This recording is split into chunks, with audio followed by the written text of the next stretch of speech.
Welcome to Buzz in the Tower, a podcast dedicated to the movies of the 1980s and the 1990s. I am Mo Shapiro. Joining me in another cat shirt. Do you have at least enough cat shirts to get us through the rest of 2025 in our episodes? Probably.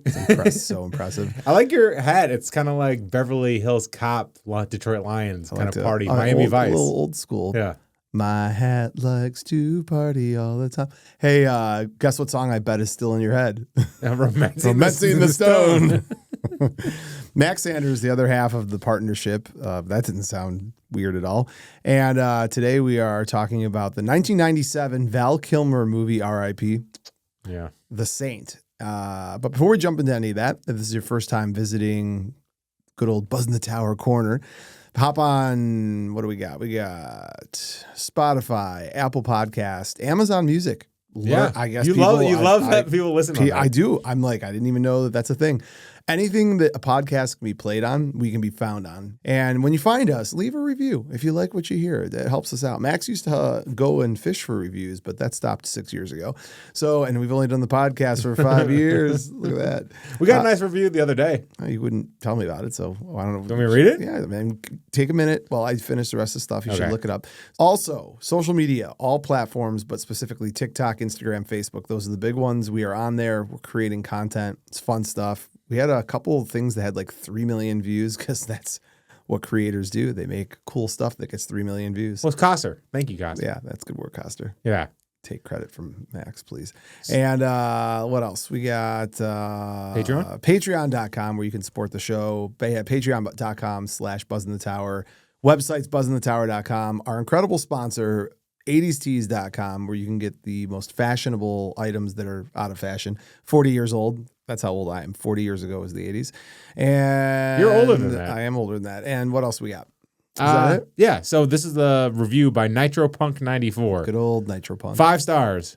Feels so good to hear 2 people love on a film that I adore, yet find hard to find others who appreciate it. Can't hardly wait to listen to these dudes more. 90% of their episodes are films I memorize. Nice. Very cool. Good work, Max. Yeah. Thanks for bringing that to the table. Today, in honor of the passing of Val Kilmer, we decided we were going to do a Val Kilmer movie. To be totally fair, we already did an episode on Real Genius, and we already did an episode on Top Gun. So we were And Heat. Yeah. So that's kind of like the triple crown for Val Kilmer. And Tombstone is the other one. Tombstone. You've avoided Tombstone for some reason. Why is that? I don't know. Do you like Tombstone? I do. And by the way, he's great in Tombstone, but he's not the lead. So actually, this brings up an interesting Val Kilmer point. Yes. If you bring up the top 5 Val Kilmer films that everyone remembers that are his best. Correct. He's never the lead. He's always a side character. You could argue he's the lead in Real Genius. You're going to argue that Mitch is the lead in Real Genius? Mitch is the story. Mitch is the avatar you go through. I don't know. He gets the girl. He's the one that you start the movie with. Like, Chris doesn't come in until 20 minutes in. I know, but Elisabeth Shue doesn't come in until 26 minutes in The Saint. I forgot. That doesn't change a single thing about how I feel about Elisabeth Shue. This is going to be a Val Kilmer-centric episode. Yeah. This might be the most Elisabeth Shue movie of all time. Get my laces. It's time to tie up my shoe fetish. I mean, by the way, you don't bring up Leaving Las Vegas very much. She's a prostitute. I know. And she's... I like my shoe clean, innocent, and educated. Clean. You know, I got to tell you, clean yourself. Only then. I'll just hold my cord like this. Tell me more about Elizabeth. A little bit. You got to do a David Carradine? Yeah, absolutely. Yeah. That's not cool.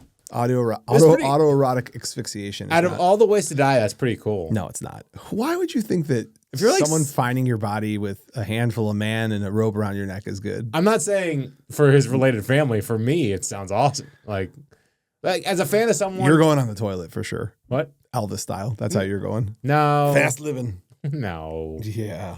Banana sandwich. Have you ever tried it? It's really good. No. Yeah. I want nothing to do with anything. I'm not. The Elvis thing, I never understood it. Some people get it. I know a couple of people who still think he's incredible. He's a showman. Yeah, I never got it. You didn't find him handsome and charming? And no? No, none of the above. Wow. I know. I probably lost 2 listeners because of that comment. Blue suede shoes? No, I'm good. All right, so we're going to talk Hound Dog? We're going to talk about The Saint and a quick synopsis of The Saint. The 1990s. How can you do a quick synopsis on this movie? It's I do very quick. Okay. Because I read it from the internet. It's so the internet does it for me. complicated, AI gives me a synopsis.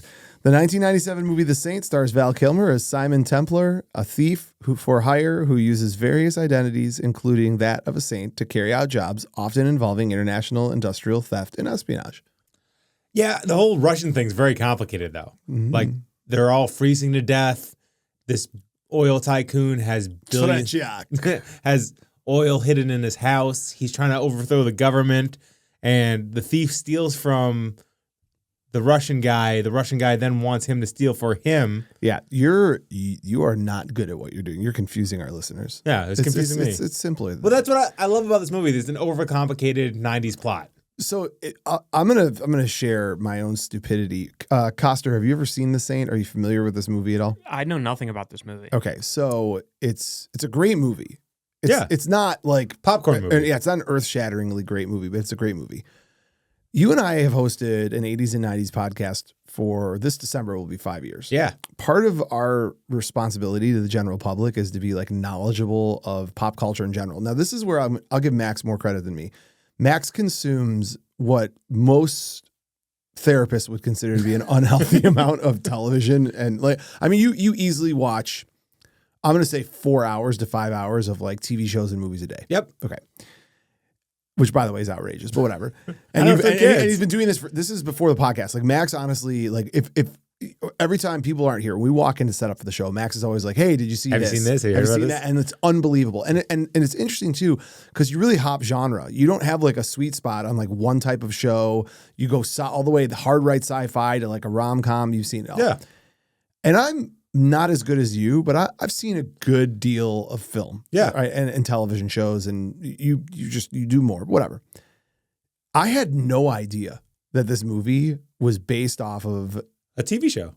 more than a TV show. Like other movies and a TV show and books that like, and that TV show was as expansive as it was and as big, and a radio show. Yeah, this was like the inspiration for James Bond. Did you know any of that? Yeah. Prior to, okay, so I had no clue. So I found this to be fascinating, absolutely fascinating. So for starters, just talking about the Saint in general, like I think it's important to touch on this, right? So loosely based on the character Simon Templar, created by Leslie Charteris.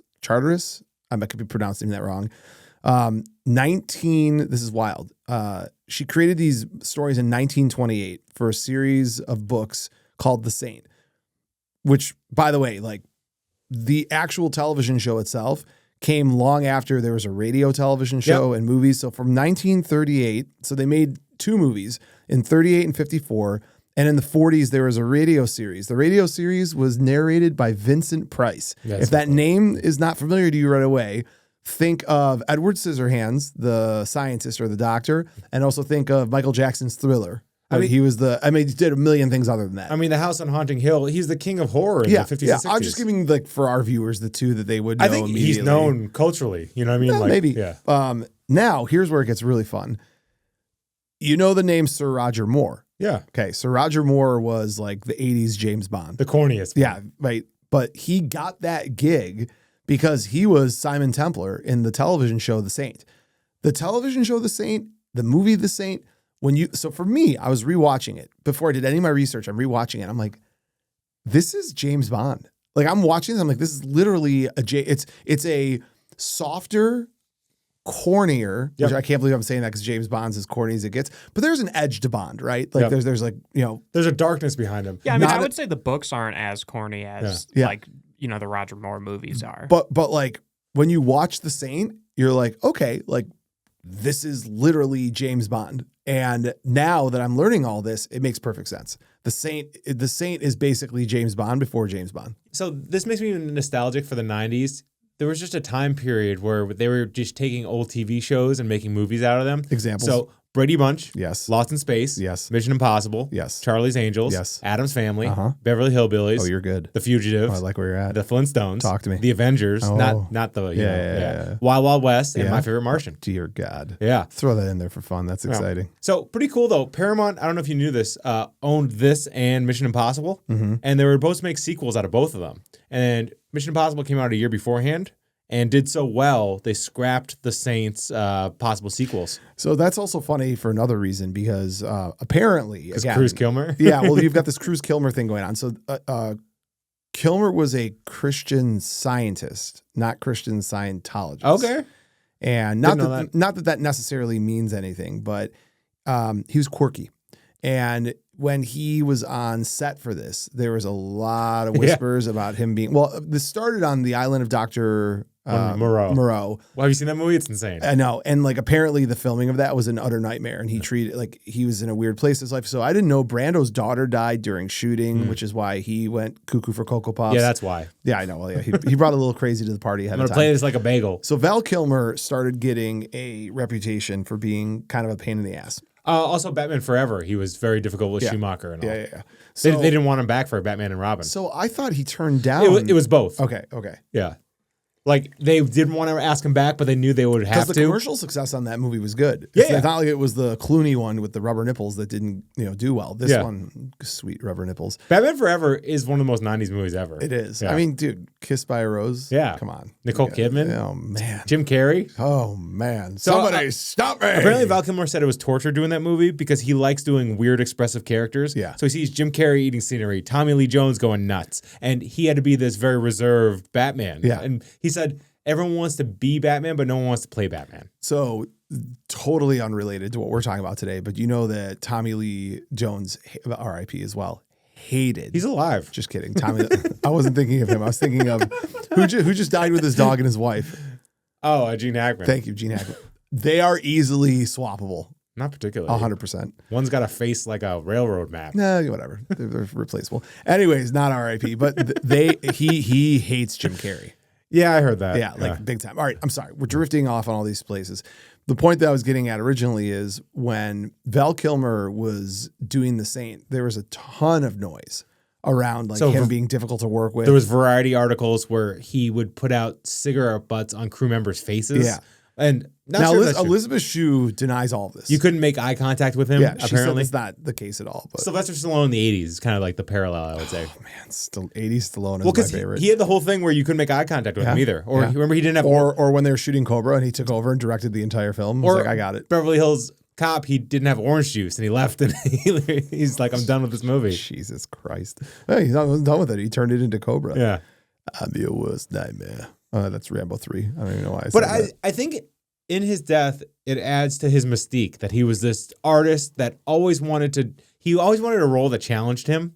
He didn't want anything easy. He wanted everyone around him to be like kind of on edge a little bit. Yeah. There's something, I don't know, like it's like the tortured artist of it all. Do you know what I mean? Yeah, I think that like we don't have actors like this anymore. Yeah, I think it's interesting, right? So he didn't want to do Top Gun. No, he was part of a contract obligation. He had to do Top Gun, and I think this speaks to a larger, it's so funny. We jumped around all these points, and the original point that I was trying to make, no, it wasn't Val. It was the parallel between Tom Cruise and Val Kilmer. So Tom Cruise and Val Kilmer do Top Gun together, and their star couldn't be rising 1A, 1B. Yeah, and they that was their moment, right? Yeah. And I think this is what happened. This is my own take on it. I don't think Val Kilmer cared that he wasn't liked. I don't think that he cared that he was quirky. I don't think he cared that people thought he was a certain way. I think Tom Cruise did, because both of them were weird and both of them were difficult to deal with. And Tom Cruise, I think, hit it and understood that and was like, I have to work within it. So when he was doing Mission Impossible and Val Kilmer was doing The Saint, like Val Kilmer was ready. I mean, they were building that role to do a franchise. Yeah. And they're just like, no, we're good. It is, and it's financially the financial success of The Saint would have justified doing more. Yeah, it made $120 million off 61. And before we started recording, I mentioned this to you, that this is the inflection point of his career. Yeah. Because up until The Saint, he's got a few bangers they put. I mean, you went through them, right? Tombstone, Top Gun, Real Genius, Batman Forever, The Ghost in the Darkness. So that was a bomb. Yeah, but it was great. It was a great movie. Acclaimed. It was awesome. Still critically acclaimed. And then everything after The Saint was utter garbage. Yeah, there's no everything after The Saint was garbage. Kiss Kiss Bang Bang is awesome. Max, it is awesome. I know, but come on. It revitalized Robert Downey Jr. He was doing guest spots on CSI like Miami by the time that he was done with all. Did he actually do that or no? Not that, but he did he was on sitcoms. I mean, he did he was in movies with 50 Cent, stuff like that. Yeah, not good. It's so strange. It's like you can see him kind of fading too in this movie. Like he doesn't look like young and possibly handsome Val Kilmer. Like there's some like age to his face. Yeah. It's like you can tell like, oh, Val, this is the last. Well, I mean, again, Tom Cruise is a vampire and he drinks baby's blood to stay young. Like I don't know what he does.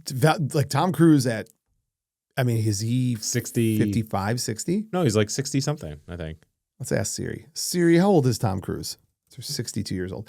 He looks better at 62 than he did at 16. Yeah. Mission Impossible, the new trailer. You see it? He's like doing everything. Yeah, it's nuts. Crazy. Anyways, more about this movie. So I do have to take just a brief detour down Shue Lane. Yeah. No, we're gonna have a whole like Shue 20 minutes. Okay, fine. So is this as sexy as she's been on screen? Because she's vulnerable. She's running like Catholic schoolgirl stuff. Objectively, I would say that Adventures in Babysitting. No, when she was like 15. No, she was like 21 in that. No, that wasn't her sexiest. Do you really think that was her sexiest? Would that even be in the competitive conversation? That's my favorite role of hers. But do you think that that's like her sexiest? I don't know, like the poofy hair. Do you know what sexy is? Because like she's been in other, like she was in something recently where she was like a mom. And the boys. Yeah. No, that's, but there's a comedy where she's like sleeping with her son's friend, which is like way sexier than this. Didn't know that one. Yeah, I keep tabs on what Shue's up to. Do you know she's only 5'2"? Yeah. She's a little one. Dude, I can't talk about her without blushing on the podcast. She's my number one. I know. So does this movie make you lose your mind? The whole 20 minutes in the middle where she's with Thomas More. Yeah. Were you just like pinching your nipple? Were you just like pinching your nipples? Just eating chocolate strawberries? Good. You know, do you know what you remind me of when you talk about anything sexual at all? You remind me of the scene in 40-Year-Old Virgin when... Bag of sand? Yeah, when... Bags of sand. When you're like, yeah, I gave it to her. It was like a bag of sand. Like, it's... I know you've been with women. Yeah. I know you're married. But there's this disconnect between when you're like, is your sexiest version of her when she was playing... the corpse in the Corpse movie. I'm like, I don't understand how to answer your questions because they're so disjointed from reality. Fine. But you can understand why that's an insane question, right? Yeah. But she's very sexy in this movie. Yes. Yeah. In this movie. God, just go ahead. No, I had nothing to say. You took a deep, dramatic breath like you were about to solve the world's problem and then froze. Cold fusion. Cold fusion. You know, every single thing I know about cold fusion is because of this movie. So I love the idea. She's like, you could run your car for 55 million miles on one liter of water. Yeah. I was like, yeah, that sounds great. Sign me up for that. And I love like the fact that like the Russian guy says she's very cagey. It's hard to get everything. He just walks into her apartment and just steals them. It does seem very unprotected. Yeah, I agree. It's just in her bra. Yeah. You would have gotten it right away. Yes, I would have. By accident. The other fun part about this movie is the technology. So this is the James Bond feel to it. Like I like his little like pocket weapon thing that's got like the laser on it, and it's also got the takes pictures, and then the Nokia phone, which again in 1997 having that phone that could also fold the clamshell. itself. Yeah, it had an email on it. Yeah. And also like in the beginning he had his bodysuit which could go up to the temperature of laser. Again, very Mission Impossible, James Bond, Q. Yeah. The origin story part of it is really, to me, what separates it from a Bond movie, because like you never learn why James Bond is James Bond. You do in Skyfall. Oh, really? Okay, I've never seen Skyfall. Where he's an orphan. They go back to his orphanage and all, and like. But do they do a true flashback, or do they just go to the orphanage and talk about it? They just talk about it. Yeah, you're right. I wouldn't consider that to be. Yeah. And they dedicate the whole beginning of this movie. What an insane start, though. That like that girl dies. Yeah. What 10-year-old wants a kiss before he leaves? Remember, he's like, give me a kiss before my I don't know, adventure. Max. I don't know. These are the questions that you answer for our listeners, thank God, because if you weren't asking them. That orphanage food looked great, by the way. It did. Didn't you want some of that fruit and cheese? cheese? It's actually kind of funny that you mentioned that, because I know you're mentioning it because you're an idiot, but like there's actually something interesting about that. Like, what orphanage has such incredibly delicious and fresh food? Yeah. You, on the other hand, are just like, that looks so good. I'd like to be in an orphanage. If only I was. If only Lloyd had given me up. Call my parents. Yeah, right. Why didn't you? From his cold, white, dead hands when he let go of his son. This movie's so 90s though. It is. It's got great music. You know, it has Daft Punk, the Sneaker Pimps, David Bowie. Yeah. That Sneaker Pimp song is awesome. You know, the Take Me Down. Yeah, that's a great song. Yeah. And it's like, it actually filmed in Russia too, which I liked, like on set. Mother Russia. Yeah. And I'm like, actually surprised because their government's kind of weird about stuff. And it's a little bit anti. Well, that's what's so cool about it, that they actually got to film. You see St. Petersburg in the background, like the little ice lake they're walking on and stuff. And also Russian gangsters with prostitutes watching rat races. Yeah. The rat race. Yeah. Yeah, that's funny. Very awesome. The poetry that was written by Simon Templar's long-haired artist character, Thomas More, was actually written by Val Kilmer. Of course it was, because that's like the most Val Kilmer thing in the world. We talked about how Val Kilmer... So I had always heard he had turned down Batman because of his commitment to this movie. Yeah, but they were okay. They were happy with it, basically. Well, they shouldn't have been, because next one's not so good. Kilmer learned the accent that he uses of the South Africa from a South African assistant who he worked with on The Ghost and the Darkness in '96, which is kind of cool because it's not that bad of an accent. No. So the criticism of Val Kilmer in this movie is that it's very over the top, and they all look like Val Kilmer. Yeah, it's like. It's not all that convincing. I think when he's Tretiak, he's great. Yeah. Like, that's the best so costume bad he and bad. has. Yeah. But no, the South African, I dated a South African girl for a year. He like nails it. Yeah. So rank his... Did she write poetry to you as well? She did. Did she really? No. Okay. She called me Mox, though, which was cool. I like that. But that's good. rank the characters he plays. No. Okay. At the end. No? Thomas More's the coolest. Whatever, Max. Yeah. But see, were you sitting on this on your notes? Is like, I'm gonna get Mo with this. He'll be so excited. Rank character. Who did you come up with that on the fly? The funniest thing I think though is ignore the question.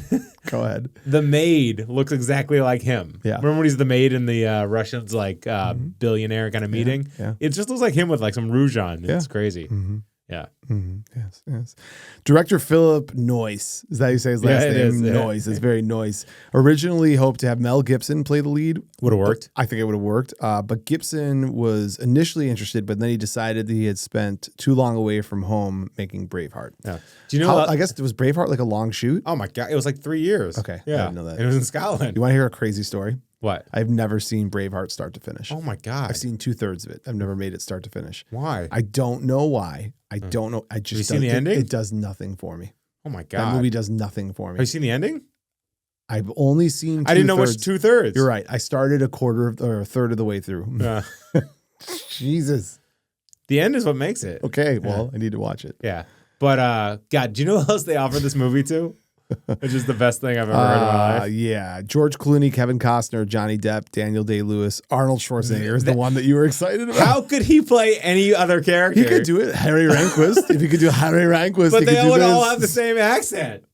They would all just have the Austrian. My name is Sir Thomas More. I'm going to read you. Roses are red, violets are blue. It's the most, and he's the biggest dude out. He could disguise his body. Amazing. Like he's just a body. It's the movie that we didn't know we wanted. Yeah, Arnold just playing different characters. Oh, that'd be great. But that's the cool thing about Val is his seriousness as an actor and like getting into roles and characters. Him being the characters in this movie and like kind of like describing how he feels and like getting into the voice and all that stuff. It's almost like you got a like backstage view of how his process is kind of creating a character. Yeah. Sorry, the Schwarzenegger thing stuck in my head. I can't search what something is about. Oh.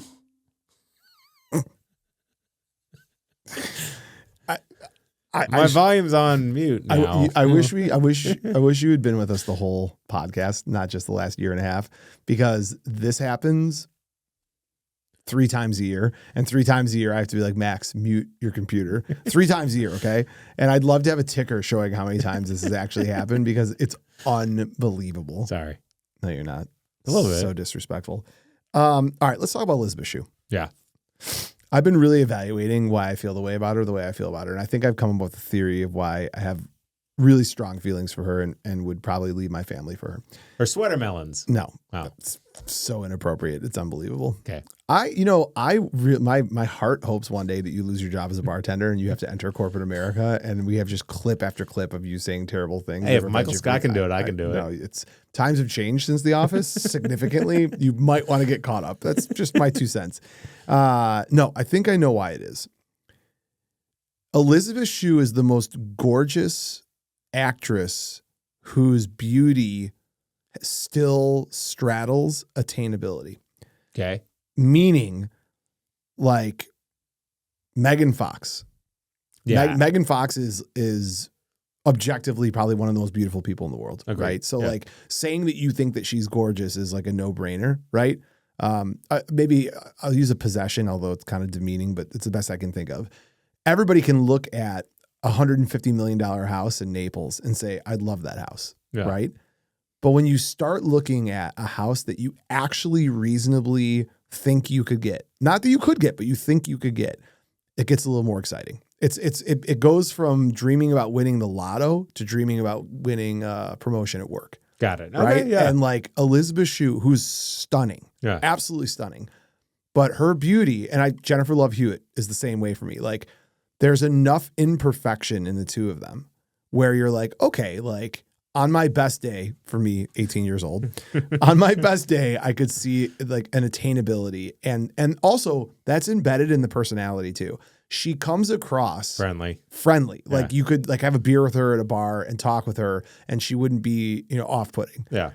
You combine that with my introduction to her was at a very pivotal moment in my adolescence when I was growing as a man. And when I met her for the first time, although I didn't actually meet her, it was only on film. I think that's what started the love affair. I think that's why I love Elisabeth Shue. Yeah, that's a great analysis. Mm-hmm. There you go. Mm-hmm. Yeah. No, I like it. Who is your like bullet to the back of my head? Cindy Crawford, 1994 Really? Diet Pepsi commercial. Yeah. That's you. That's so you. Yeah. And Elisabeth Shue is so me. Yeah. It's actually a really great way to look into the soul of someone to find out who they're obsessed with, because it like you're all about like high-end supermodel, like put her on your arm, and I'm all about let's have a couple kids, move out west, raise some goats. Yeah. She's been married since 94. And it shows like in Hollywood to be like an it girl and to be married that long. Yeah. Crazy. Her and Leah Thompson are really the only two examples. And it's like they seem like well adjusted. Have you seen her interviewed? She's really like awesome and friendly and like super cool. If we could ever she went to Harvard. Can you imagine like her people doing any research on the show and being like, I am going to advise that you don't get interviewed by this Mo character. Would you be able to do it? I was going to say, would you be able to lock it down? Yeah. Okay. I would basically start the interview off by being like, hey, it's really nice to meet you. Can I have your skin? Yeah. Can you send me a jar of your hair? Yeah. Not enough that people would notice it was missing. Just burp into a jar. Yeah. FedEx at me. I have divorce papers here on the show, so just blink twice if that's what you want me to do. I think you would do a really good job, but I think you would be red the whole time. Yeah. I think that's about it. My cheeks do get red. Yeah. Pretty So the quickly. best part of this movie is the chemistry between Val and Elisabeth Shue. That's an excellent to move away from how creepy I am. You're right. The 30 minutes. It really holds the entire movie together. Yeah. And the nice thing too is that this is so funny because only a sick weirdo like me who loves Elisabeth Shue would say this, but how quick she is to forgive him for the betrayal is part of what I love about her. I'm like, oh, she is so tolerant. Yeah. Like I can't even leave dishes out and get away with stuff. Meanwhile, this guy's a murderous like awful human being, and she's just like, I can fix him. I found you know who else, by the way, gives this vibe off in a totally different way? Sacha Baron Cohen's wife. Why can't I think of it? Oh, yeah. I'm thinking of old school. Yeah. I'll find you. No, it's Wedding Singer. Wedding Crashers. Yeah, Wedding Crashers. Yeah. She's also like amazing. Yeah. They're divorced now. What? So go for it. Oh, yeah. I can't. Unfortunately, I really do love my wife because now is the time when Elizabeth calls and I have to tell her, I'm sorry, I'm in love with my wife. I'd take it out on Trish, though. I'd be so mad at her for loving me. The chemistry they have, though, I love when he reaches into his crotch for the $800 for the bottles of wine. He's like, we'll take 2 bottles. Count it. Yeah. But I guess, by the way, that's a 57. I can't remember what the name of the wine is. Apparently, that was only drinkable up until 86. So all the wine snobs on like wine Reddits are really pissed off about it. Are you on wine Reddit? No. Okay. But I found out. It feels like something you'd be on. I drink alcohol like rubbing alcohol. I don't care. I drink rubbing alcohol. That's so good. Well, I mean, I don't care. Yeah, I know. I'm an effectual drinker. I get it. What other facts do you have on this movie before we hop into characters? So pretty cool. They had an entirely different ending to this movie. Yeah, right. It tested poorly. I think I read something about that. An absolute diversion from what it actually came to. Do they kill Elisabeth Shue off? 30 minutes left. They kill Elisabeth Shue off, and Val Kilmer goes John Wick and just destroys Tretiak's life. I wouldn't have minded. Yeah. Now, how'd she die from? The heart? No, the son stabs her with his cane, like and a little poison in there, and she dies during one of her lectures. Got it. And then he goes on a like must kill everyone and turn good. That would have been a fun turn. Yeah. You know what? What a cool idea. I mean, I guess John Wick is kind of like this, but not really, because it's pretty. John Wick's pretty violent and dark from the whole get-go. Yeah. But like, I do love the idea that you get halfway through a rom-com and then it takes like a hard right turn and becomes like a vengeance. Well, yeah. You ever action film? You ever watch Vice Principals? No. Okay, that's Danny McBride and Walter Goggins. Okay. The first season's just them trying to get the principal job. The second season's like the most kamikaze action, diehard thing you've ever seen in your life. Awesome. It's incredible. Well, I told you I've been watching the Righteous Gemstones. So that needs to be your next watch. Vice Principals. Oh my God, dude! I like if I didn't love Danny McBride before because of East Down and Bound, like the Righteous Gemstones have locked me. Why you do it, baby Billy? Baby, you love baby. Baby Billy's Bible bombers. Your uncle Baby Billy, by the way. Just handing kids Coors Lights. Your Uncle Baby Billy. Tell me that you're not. Tell me when your nephews are older that you're not Uncle Baby Billy. I don't want to wait, nephew and niece, right? Boy and girl. No, two nephews. Two nephews. I don't want to be blamed for that, but yeah. But yeah, that's you. What else on the movie? Let's see. They did 2 rounds of reshoots for that, and it cost $2 million, which is pretty crazy. $2 million. Yeah, it's a lot of money. Let's see. Yeah, I think those are all the facts I got. Okay. Can we talk more Kilmer? Yeah. Okay, cool. We can always talk more Kilmer. So, where do you rank him? Is this his best lead role? Yeah, I mean, to your point, right? I can't, because I would say his best role ever is either Top Gun, Heat, or Real Genius. Yeah, and those are all supporting roles. Yeah. So lead role, I think The Saints. This is his best lead role. Yeah, it's pretty crazy. It's It's pretty crazy to think about, right? Yeah. That like his best lead role was kind of a middling, action movie that was supposed to be serious. No, The Doors. Oh yeah, you're right. We're both stupid. Yeah, that'd be unquestionably his best. Jim Morrison. So it's more that he was great at playing Jim Morrison. The Doors isn't a revered movie that's like known forever. No, but you asked his best lead role. That's his best lead role. That's true. Unquestionably. Yeah. But like he never led a great movie.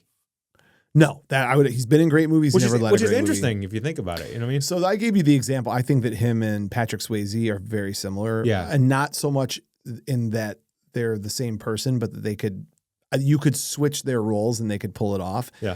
This is the difference, right? Like Swayze could carry a movie. Yeah. Roadhouse. Yeah. I love that you jumped to Roadhouse, not Ghost, not Dirty Dancing. Although in Dirty Dancing, he's not the lead. He's not the lead. No. Yeah. Baby is. Yeah. But Ghost actually is the right answer. Yeah. You think? Although, he is. Yeah. He's the Avatar. I had to think for a minute. It's not Demi Moore and it's not Whoopi Goldberg. It's not Whoopi Goldberg. She won Best Supporting Actress. Do you know what's crazy is like most people only know Whoopi Goldberg as like on The View and saying stupid crap. Jumpin' Jack Flash. Today. I'm saying today. I know what I'm saying. But like there was a time where she was a commodity. Color Purple. Yeah. She was great. Yeah. Eddie's one of my favorite sports movies. Yeah. So yeah, I would say you asked his rank his top role. I would say it'd have to be not Ghost. It would have to be The Doors. Okay, yeah. But this movie, it's fun to see him act in all these different roles. Like I like the cold fusion mumbo jumbo guy, the dorky guy. Yeah, I mean, look, Val Kilmer he's lovable. I mean, I think that most people are in love with Val Kilmer because of Real Genius and Top Gun. Every woman loves Val Kilmer. I've yet to meet a woman who isn't attracted or finds him charming. Yeah. You know what I mean? I agree with that. Yeah. And the thing is, he's never like particularly jacked. I mean, I guess in Top Gun, he's somewhat, but he's the least muscular out of all of them in the four. Yeah. But I mean, this movie, he's not particularly, you see him with his shirt off. He's like, oh, he's just a normal guy. Yeah. I'm like, good. That's what Elisabeth Shue likes. Yeah, I know. Yeah. You're just like, yes. All right, God bless America, Max. What else? He was married to what's her name, Saoirse in Willow. Mm-hmm. That's the only. I remember. Yeah. He's really good at twirling things with his hands. Oh my God! How did we not pick Willow as his best? Is he the lead in Willow, or no, would you say Matt Mordigan? Matt Mordigan. He's not. It's Willow. The movie's called Willow. I know, but he feels like the lead. No, he doesn't. He does. Giving black root to that baby. Give me but get back the baby, you stupid daikini. Sounds so Mexican when you say it. It's me like every time. I can't stop. But he's really good at twirling things with his hands. Willow. We're going to talk about Willow. Let's talk about Willow. I completely forgot that Val Kilmer was in Willow for a minute. Willow and Fred. His son played Mad Mortigan in the Willow series too. I know, pretty cool. So bad. Yeah, I heard you hated tried to like it. It was so bad. It was woke, right? It died pretty quickly. Yeah. Too woke. Yeah. During the filming of Streets of Blood, 50 Cent became good friends with Val Kilmer, and he gave him a $100,000 1965 Chevy Impala. Ooh, it's pretty cool. Very nice. He turned down Ponyboy in The Outsiders. Really? Yeah, could have been cool. Yeah. Turned down Dirty Dancing. Could have killed that. Yeah. Would have just, like you said, the Swayze kind of swapped, yeah. It's really cool. Like, if you watch his documentary, he sent audition tapes to directors. So for Goodfellas, he has an audition tape where he played Henry Hill. Yeah. And also a Full Metal Jacket, he wanted to play Joker. Yep. Lived in New Mexico, where his grandfather was a gold miner. And I still think this is the coolest thing ever. I watch this all the time. When I was in the car waiting for our podcast today, I was watching Val reload his gun in Heat. You know, they teach the military. Yep. They use that video to show the military how to do stuff. Yeah. Like little details like that he was like incredible, like gunplay made him like the coolest dude ever. I don't know. For sure. Yeah. All right. Why don't we hop on over to other characters? Director. Yeah. The director didn't do a whole lot of anything. What are you talking about? Hold on. I had it up and I didn't recognize half the stuff that was on it. So Dead Calm was Nicole Kidman's break. Yeah. You just named one film I've never seen. Go ahead. Okay. Blind Fury, which rules.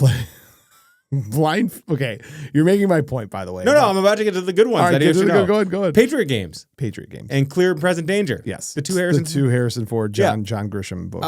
Bone Collector, Denzel Washington, Ashley Judd. I never saw that. It was okay. Yeah. And Salt, the Angelina Jolie. Is it fair to say that when I said he didn't really do a whole lot, that other than the two John Grisham books, like he didn't do a whole lot? If you're doing a $100 million Harrison Ford movie back to back, you've had a career. Okay, I'm not gonna. Yeah, fair enough. I underplayed what he had done. Yes, you did. Blind Fury, though. That's a good Blind one. Fury rules. It's a great movie. So the writers. Do you know what Blind Fury is about? I know nothing about Blind Fury. Tell him.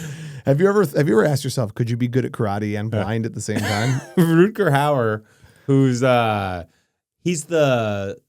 I can't believe that's actually what it's about. It's literally about a blind ninja. Yeah, and it's titled Blind Fury. Blind Fury. Yeah. And it's incredible. Is it pulpy? Or no, it's serious? It's 80s. It's karate, Jean-Claude Van Damme, Seagal. So is it okay? So is it got a little camp to it, or is it really take itself serious? No, it's camp. Yeah. Okay. I got you. So this movie's written by two really like intense writers. So Jonathan Hensley, I think is his name.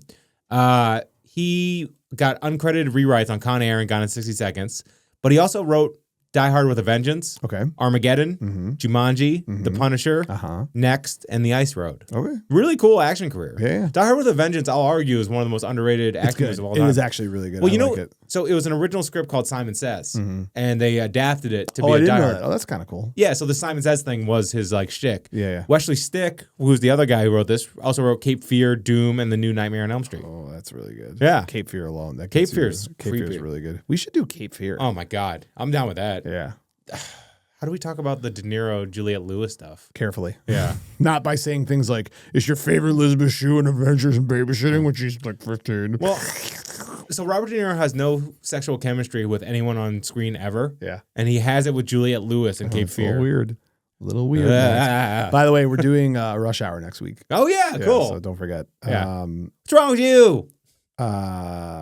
What else? Any other characters you want to touch on? I mean, Elisabeth Shue. I think we have touched on her enough. Well, she won an Oscar. Ba-da-da-da-da. Which is pretty cool. Yeah. What role did she win an Oscar for? Leaving Las Vegas. That's right. Best actress. That's right. Yeah. That's right. Hollow Man, too, is great. I love Hollow Man. It weirds me out. Really? Yeah, he kills a puppy. I don't like movies where puppies get killed. Rade Serbedzija. He plays Ivan Tretiak. Yes. He's like a great evil Russian dude. He's that guy. So Eyes Wide Shut, he's in that. Mission Impossible 2, Space Cowboys. Have you seen Snatch? Yes. Boris the Blade. That's right. Yeah. Incredible. Euro Trip. Batman Begins. He's the homeless dude that gives him the coat. Yeah, he's a good coat. Good coat. Yeah. X-Men First Class, he's a Russian general. Taken 2, he's the bad guy. And he's in Slow Horses recently. The son, who's pretty cool. I liked him as an evil bad guy. Did nothing. Absolutely nothing. Okay. So all right, why don't we one last thing. Oh dear God. Sorry, Tommy Flanagan, who plays little Tommy Flanagan. Well, he plays Scarface in this movie. He's one of the, kind of Goons. He's got a scar on his face. Scars on his face. Yeah. Little Tommy Flanagan. So he's in Patriot. Is he in Patriot Games or one of those movies? So he's in he's in Gladiator. He's like, remember he's the like messenger who gets killed. Yes. Alien versus Predator. Sin City. He's the bomb guy. He's like, I like bombs.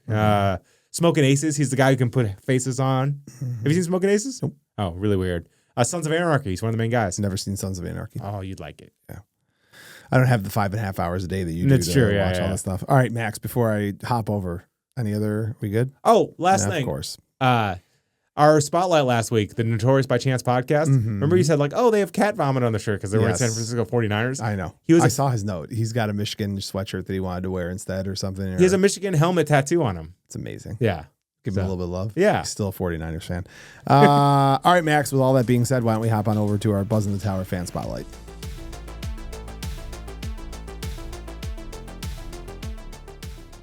Max, today's Buzz in the Tower fan spotlight is Johnny Monroe. Tell me about Johnny. So he's a friend of the pod on Instagram, and he's got Big Trouble Little China tattoos all over him. Oh, man. Yeah. His Instagram's all shoresy, like wrestling stuff. Like, he's just a cool dude. All right. And we talk all the time. All right. Well, then let's see what Mr. Johnny has to say about the wonderful movie The Saint from 1997. What's up, Mo and Max? Thanks for having me on as a guest spotlight for Val Kilmer's The Saint.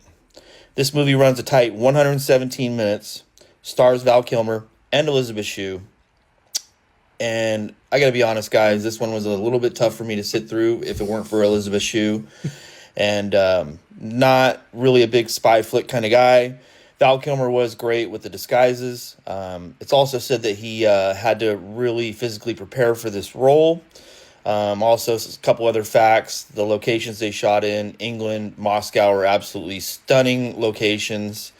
And all the poetry in the movie was written by Val Kilmer. Told you. Yeah. So very cool that he got to be creative with that. And in closing, guys, I would just like to say that Val Kilmer's passing hit me pretty hard. I grew up watching his movies.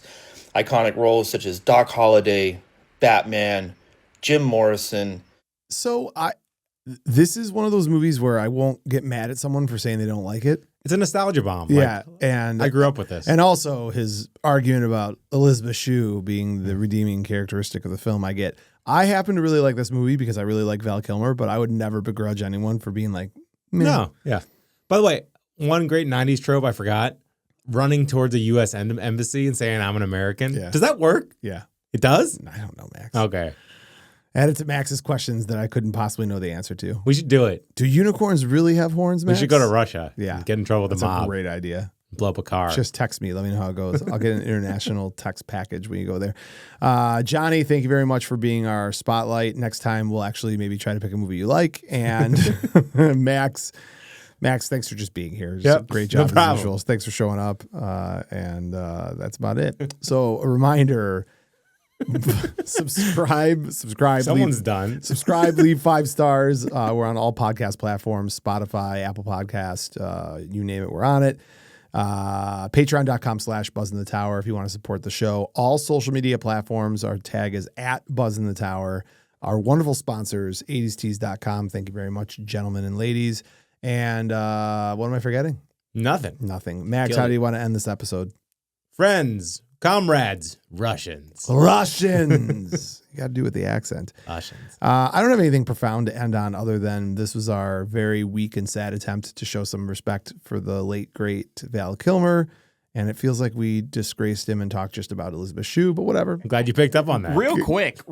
I think we need to, if we're saying just Val Kilmer overall, I know this isn't 90s, but I'm just really glad that we saw him in Top Gun Maverick. Oh, yeah. It felt like, now looking back at it after he's passed, it feels cathartic. It was a goodbye. Yeah. We literally got to say goodbye to him on screen. Right. It was great. And you don't get to do that a lot for a lot of actors. So Never. Just really cool that he was able to do that. Did you guys watch the Family Guy season opening that was like a Top Gun Maverick? Yeah.